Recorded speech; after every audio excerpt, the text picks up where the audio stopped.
Muy buenas noches, bienvenidos a Coordenadas.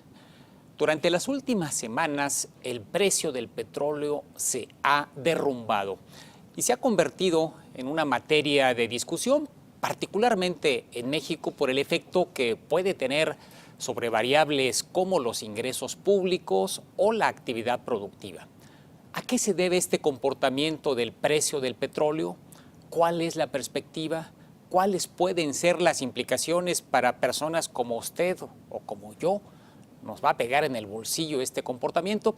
Para ayudarnos a reflexionar sobre este tema, hemos invitado esta noche a Luis Miguel Labardini, socio de Marcos y Asociados, una empresa especializada en estos temas energéticos. Bienvenido. Buenas noches, Miguel. ¿Cómo estás? Y también está con nosotros Arturo Carranza, quien es consultor en Solana Consultores. Arturo, bienvenido. Enrique, gracias por la invitación. Una primera pregunta, ¿por qué esta caída de veintitantos, 30% en el precio del petróleo, pues en apenas 3 meses, Luis Miguel? La estructura del mercado petrolero se ha habido fundamentalmente afectada por un incremento muy sustancial en la producción de petróleo de Estados Unidos, derivado fundamentalmente de la revolución del gas y petróleo de lutitas. El famoso shale gas, shale oil. El famoso shale gas, shale oil. Esta es una tecnología que existe desde hace muchos años, pero en los Estados Unidos hubo una curva de aprendizaje que ha permitido que en los últimos meses el incremento de la producción de Estados Unidos haya sido muy significativo. En estos momentos los niveles de producción de Estados Unidos son de 9 millones de barriles diarios. Esta es una cifra que no había sido alcanzada en Estados Unidos desde los años 70. Y esto modifica estructuralmente al mercado, le otorga a Estados Unidos un poder de mercado que antes no tenía y la oferta que existe en el mercado hace que los precios bajen, ¿verdad? Por un lado, esa oferta hace que los precios bajen. Por el otro lado está también la demanda. La demanda no está siendo lo suficientemente dinámica en virtud de que aquellos países que en los últimos años han empujado la demanda, como China, por poner un ejemplo, o algunos otros países de Asia o la misma Europa, no están teniendo un crecimiento económico vigoroso. Entonces tenemos dos fenómenos, el fenómeno de una oferta mayor en los Estados Unidos y una demanda menor por parte de la economía mundial. Estos son temas estructurales, pero también pareciera haber factores de coyuntura o especulativos a veces. Arturo, la semana pasada, cuando la OPEP no se pone de acuerdo, cuando no se ponen de acuerdo ni la OPEP ni algunos países productores como México y Rusia, pues en muy poco tiempo se da un desplome en los precios. ¿Qué tanto pega este elemento especulativo en el comportamiento del precio? Bastante, Enrique. Como bien lo comentaban, hay fundamentales muy sólidos, también hay perspectivas económicas demasiado débiles y a este escenario bastante complicado se viene a sumar la parte de la especulación, de lo que algunos analistas han llamado la guerra de precios de petróleo, donde el cártel OPEP busca incidir en los precios, busca bajarlos. Esta es toda una sugerencia para poder tener un impacto sobre la producción que tú mencionabas muy bien de Estados Unidos, de shale gas, para que Estados Unidos no incremente la producción de petróleo, y en este escenario estamos. Hay quien piensa que este comportamiento de los precios también tiene tras de sí una intención de países como Arabia Saudita, donde el petróleo es muy barato.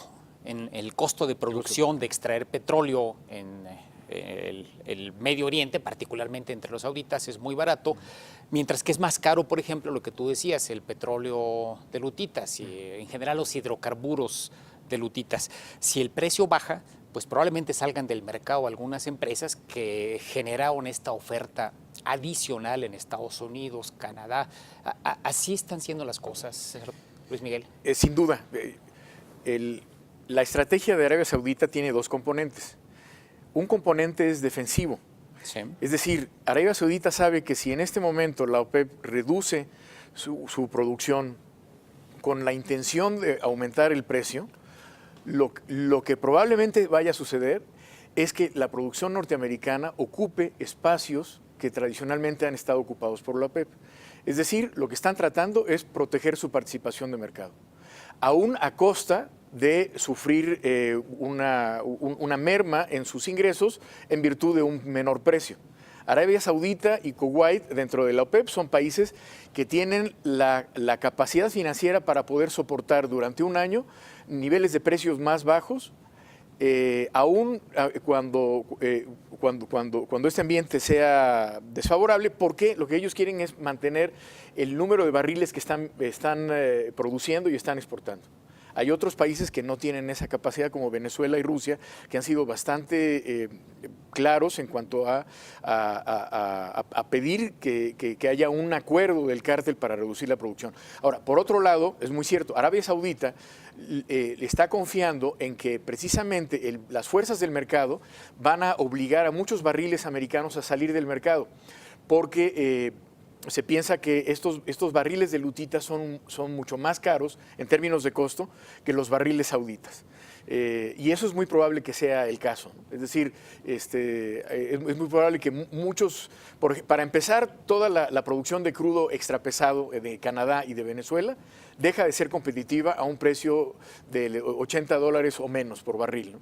Estos barriles de petróleo muy pesado necesitan, para poder producirse, un precio de $115, $120 el barril, ¿no? Luego vienen los barriles de petróleo de lutitas, que se han visto beneficiados por las tasas de interés tan bajas que ha habido en los Estados Unidos en los últimos años. Es decir, el hecho de que haya tasas de interés bajas ha permitido el desarrollo de la producción de muchos barriles. ¿Por qué? Porque la rentabilidad, con una tasa de interés muy baja, la rentabilidad para el inversionista es una buena rentabilidad. A lo que le está apostando Arabia Saudita es que conforme el mercado norteamericano reciba el impacto de estos precios bajos, muchos barriles dejen de producirse y se regrese, yo calculo que a un nivel entre los 77 y $82 el barril. La perspectiva, Arturo, ¿cómo la ves? ¿Esto ocurrirá? ¿Llegaremos ya pronto a un piso y se estará rebotando el precio? Es bien interesante lo que estamos discutiendo, siguiendo un poco el argumento de Luis Miguel. La apuesta podría ser temeraria y me explico por qué, Enrique. Porque parecería que en Estados Unidos se están generando eficiencias de producción muy interesantes a partir del desarrollo de tecnología en los campos, en los proyectos de shale gas. Pues también el argumento está de que se están generando tecnologías suficientes que cada vez están abaratando los costos de producción en Estados Unidos. Ese es un argumento. Contestando tu pregunta de manera concreta, pues lo que nos queda claro es que la influencia de la OPEP ya no es lo que era antes. Ahora ya hay diferentes actores en el sector energético internacional que confluyen, que dialogan, que negocian, y ya no es la realidad que hoy estamos viviendo, ya no es únicamente de un actor muy fuerte, sino también Estados Unidos, que empieza a tener una influencia decisiva, que ya siempre la ha tenido, pero ahí está la contraparte. ¿Y el rebote lo verías tú en algún horizonte o no hay rebote y no, vamos a seguir hacia abajo y hacia abajo quién sabe hasta dónde? Sí, es esto de los precios altos por arriba de los $100 por barril parecería que ya es cosa del pasado. En un contexto de que estamos comentando actualmente, precios por arriba de los $100 se antojan bastante complicados, por lo menos en el corto plazo, por las dinámicas que hemos comentado ya. Tratando de aterrizar este cuadro y esta perspectiva al caso de México, yo escribía hace algunos días que hay dos partes que hay que separar. Una, la más visible quizá, que es la de finanzas públicas. Nos anunciaron hace algunas semanas la compra de la cobertura, este seguro para obtener ingresos a $76 y luego se separaron recursos, o por lo menos se pusieron sobre la mesa recursos del fondo para este propósito, con objeto de cubrir otros $3. Pareciera, y es una pregunta que hago, que el ingreso derivado del petróleo para las finanzas públicas para 2015 específicamente, ¿está seguro o no lo ven así? Sí, las exportaciones petroleras, como lo comentó Hacienda, están 100% cubiertas. Sin embargo, yo creo que el reto más importante para el gobierno no pasa por las coberturas. El reto hoy más importante es mantener por lo menos la producción de petróleo, porque si la producción de petróleo disminuye, ahí sí habría disminución de los ingresos petroleros. Ese yo creo que es el reto más importante actualmente. Alguien decía que la producción es como dicen los cronistas del béisbol respecto a la base por bolas. Ahí no hay defensa, no hay manera de comprar una cobertura para decir, bueno, si se me cae 20% de la producción, pues hay una cobertura que me asegura. ¿Ves viable el poder obtener las metas que se ha planteado el gobierno Pemex para el 2015, Luis Miguel? Eso es complicado, porque venimos de 10 años en donde se nos ha caído la producción de un nivel de alrededor de 3.5 millones de barriles diarios en el año 2004-2005 a un nivel de 2.3, 2.4 millones de barriles diarios el día de hoy. Es decir, en 10 años hemos perdido 1 millón de barriles.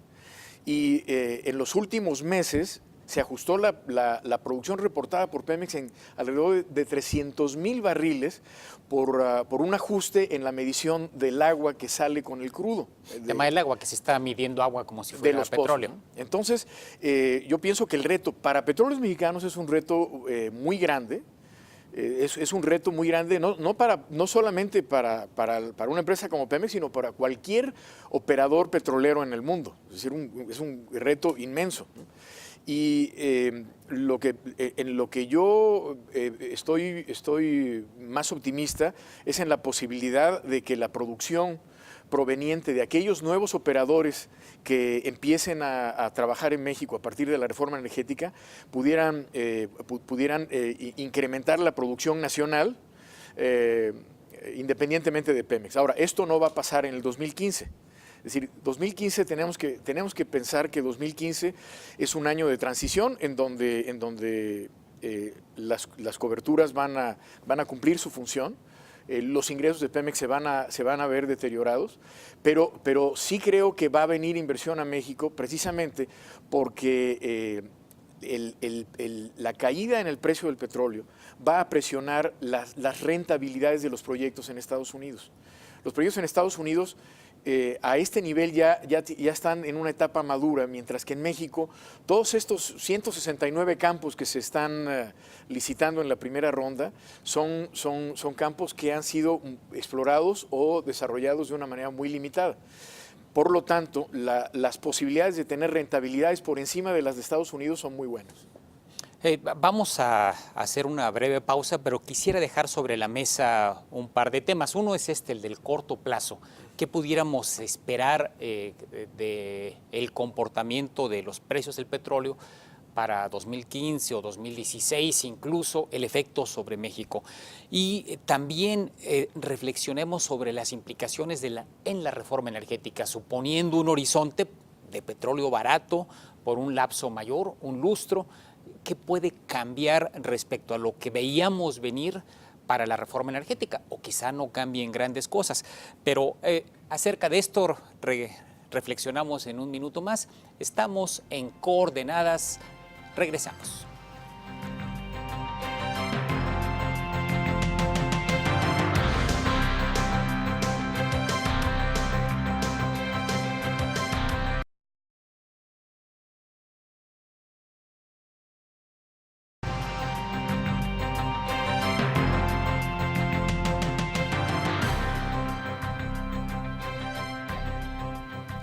Regresamos, estamos en Coordenadas discutiendo las implicaciones del comportamiento del precio del petróleo. Dejamos sobre la mesa una interrogante, Arturo, en torno al efecto de corto y de mediano plazo de este precio bajo. ¿Cuál verías para 2015 y 2016 el impacto más serio en la economía, dejando un poco de lado el asunto finanzas públicas del que ya hablamos? Más allá de las finanzas públicas, ¿qué otro impacto hay que tomar en cuenta? Sin lugar a dudas hay que tomar en cuenta el proceso de implementación de la reforma energética.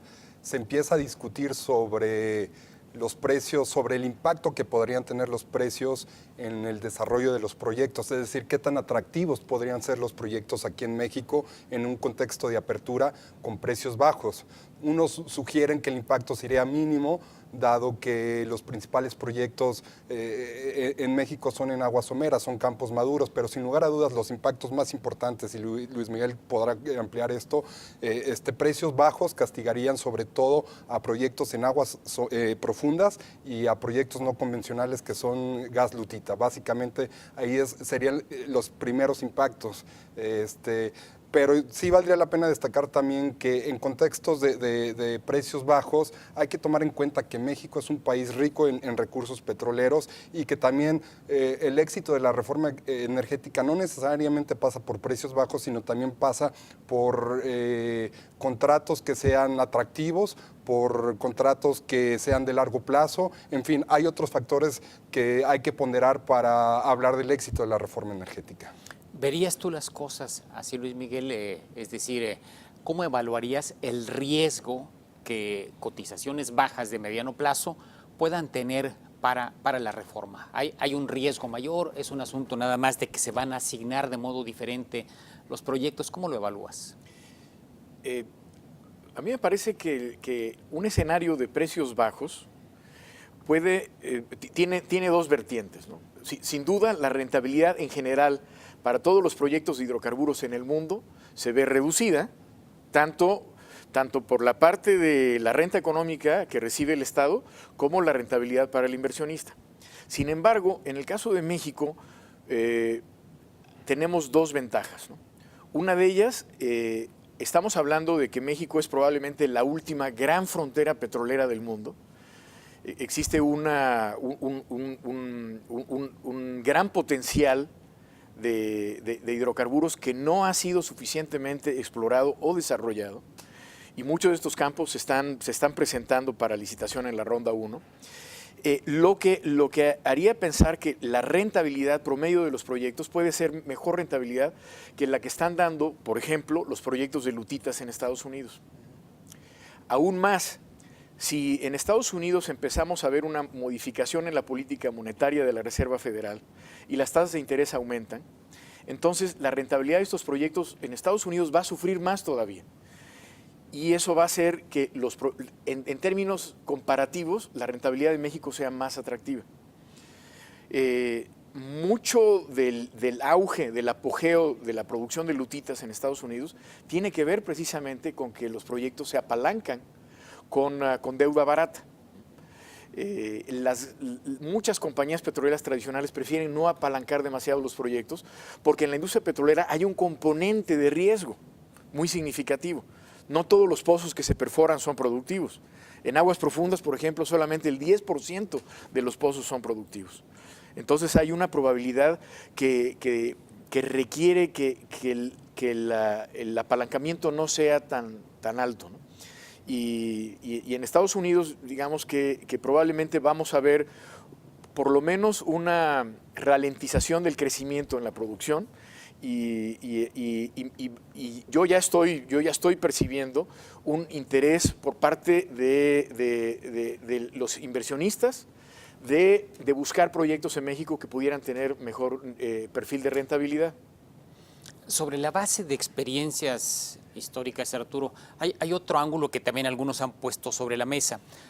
La gasolina está baratísima en Estados Unidos, por lo menos respecto a los niveles del 2014, 2013, 2012, y esto está liberando recursos del consumidor.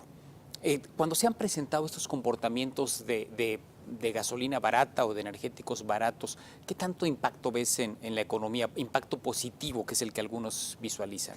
Bueno, para México el caso del mercado de las gasolinas es particular, sobre todo porque actualmente todavía estamos en un mercado que está amarrado, es decir, que controlado, ese es el término, que está controlado. Entonces, mientras en Estados Unidos estamos viendo que los precios de la gasolina sí responden a la oferta y la demanda en el mercado energético, aquí en México el gobierno lo está controlando. El planteamiento, y así quedó en la reforma energética, es que lo liberen poco a poco, gradualmente. Y en este sentido, también pues el consumidor poco a poco se va a ir familiarizando con un mercado libre de las gasolinas y poco a poco va a resentir o va a sentir mejorías en este caso. Actualmente, dado que hay subsidios en las gasolinas, los consumidores no tienen, o sea, no hay gran impacto en términos de gastar o dejar de invertir para pagar gasolinas. En el caso de México, una de las apuestas que ha hecho el gobierno actual es el uso del gas de lutitas, el gas del mercado norteamericano que anda en 3 y fracción por millón de pies cúbicos, como fuente de energía para producir electricidad y de esa manera abaratar la electricidad de la industria, hacerla más competitiva y apalancar el crecimiento en energía más barata. Este comportamiento de los precios, a tu juicio, Luis Miguel, ¿fortalece o podría cuestionar esta estrategia? Realmente el diferencial en términos de poder calorífico en relación con el precio entre el gas y el petróleo, aun cuando tengamos barriles de $70, sigue siendo muy favorable al gas. Es decir, ¿qué es lo que ha pasado? Esta revolución energética en Estados Unidos ha permitido que el precio del gas baje, como tú decías, de $12 el millón de BTUs hace apenas unos cuantos años, a menos de $4 el millón de BTUs. Esto quiere decir que el costo de la energía primaria se ha abaratado como probablemente nunca en la historia de la humanidad. Hay muchos que dicen que el siglo XXI es el siglo del gas natural. El gas natural es menos contaminante que el combustóleo, que es lo que usábamos tradicionalmente en México para producir electricidad, pero sobre todo el gas natural es muchísimo más barato. Si nosotros en México podemos aprovechar el gas que pudiéramos importar de los Estados Unidos, pero también, ¿por qué no decirlo? México es el 6º país más importante en términos de potencial de gas de lutitas. México es un país muy rico en lutitas y si podemos superar una serie de obstáculos que son muy significativos, México podría ser incluso un país exportador de gas natural con la consecuente ventaja en una electricidad más barata y por lo tanto en una industria manufacturera más competitiva y por lo tanto en un país con tasas de crecimiento más alto. O sea, sí sigues viendo viable el hecho de que algunos dicen se limpie la producción, por ejemplo, en Texas, de que quizás ya no haya tantos productores de gas de lutitas si el precio sigue tan bajo. ¿No ves como una amenaza para que este privilegio de contar en Norteamérica con un gas relativamente barato se pierda? Está pasando algo muy interesante. La curva de aprendizaje en Estados Unidos con respecto a la producción de lutitas se está acelerando. Es decir, se están perforando pozos más baratos y más productivos. Y esto es algo que podemos aprovechar en México también. Es decir, para mí el escenario ideal es aprovechar un clúster que ya tiene lecciones aprendidas muy importantes con un alto valor industrial, traerlas a México y mantener a este gas de lutitas a un nivel competitivo. Ahora, hay quienes dicen que todo esto es una burbuja que va a reventar eventualmente, porque precisamente mucha de la producción de lutitas en Estados Unidos está apalancada con deuda y que esto puede reventar, ¿no? Pero antes de que reviente, probablemente lo que va a pasar es que se va a reducir el nivel de producción. Ahora, no necesariamente porque técnicamente y operacionalmente se ha avanzado muy rápido en la producción de gas de lutitas. Se nos está ya casi acabando el tiempo, Arturo. Ustedes como consultores hablan con inversionistas, con gente interesada en meterle dinero al sector. ¿Visualizan el mismo nivel de interés hoy que hace algunos meses antes de que tuviéramos este declive en los precios o algo ha cambiado en esta materia? Desde luego que hay interés, sin embargo, a nivel nacional hay retos muy importantes que pasan por la seguridad pública, que pasan por el Estado de Derecho, y esos son temas que se deben de resolver, pero sin lugar a dudas el punto de partida para generar interés es el potencial que tenemos en materia de hidrocarburos y en materia de generación eléctrica. Eso no lo podemos olvidar. Sí hay interés, pero hay retos muy importantes que el gobierno debe afrontar, debe darles respuesta, y también el tiempo está transcurriendo. El tiempo de la implementación de la reforma energética es muy importante, porque la realidad hoy es apremiante, hoy hay que acelerar el crecimiento. hoy hay retos bien importantes y no hay que pensar tanto en el mediano o largo plazo, o sí hay que pensar en el mediano y largo plazo, pero también no podemos olvidar el presente. El presente está lleno de retos. En tu percepción, ¿les preocupa este comportamiento del precio a los inversionistas o les preocupa más lo que nos decía Arturo, Estado de Derecho, seguridad, para que cuando vayan a Tamaulipas a explorar no vayan a llegar los Zetas? En fin, ¿qué es lo que preocupa a los inversionistas en tu perspectiva, Luis Miguel? El tema del Estado de Derecho es muy importante. Platicando con operadores del otro lado de la frontera, la seguridad de sus propios técnicos es muy importante. La interacción con las comunidades es algo que la reforma trató de cubrir de alguna manera, pero sin duda existe un factor de riesgo en México que al menos con un nivel más alto del que se percibe en los Estados Unidos. Entonces hay que ponerle énfasis definitivamente en seguridad, Estado de Derecho, combate a la corrupción, en fin, los temas que sabemos están en la agenda de cualquier inversionista interesado en venir a México. Precisamente. Una perspectiva compleja. ¿Alguna conclusión por tu parte, Arturo? Sí, yo creo que el panorama es retador por los comentarios que hemos hecho hacia el final. Sin embargo, creo ver una actitud, por lo menos de las empresas productivas de Estado, lo suficientemente atractivas. A mí me llama la atención ver liderazgos en la CFE, en Pemex, interesantes, que están proactivos, y eso hay que destacarlo. O sea, no todo es un panorama gris, sino también hay liderazgos dentro del sector energético nacional bastante rescatables. Una última palabra, Luis Miguel. El reto que enfrentamos es muy grande. Yo creo que es el reto histórico de nuestra generación es lograr implementar con éxito la reforma energética. Y nada está escrito.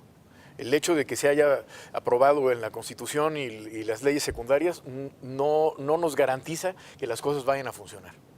Y hay que ponerle el acento en el largo plazo y no solamente ver el comportamiento de los precios, digamos, en el día a día, en el semana a semana. No podemos pensar en los precios en el corto plazo porque los precios históricamente nos han demostrado que tienen volatilidad y siempre va a haber opiniones diferentes. En general, las compañías operadoras a nivel internacional, como las explotaciones de los campos son a 20 y a 30 años, su perspectiva es siempre de largo plazo.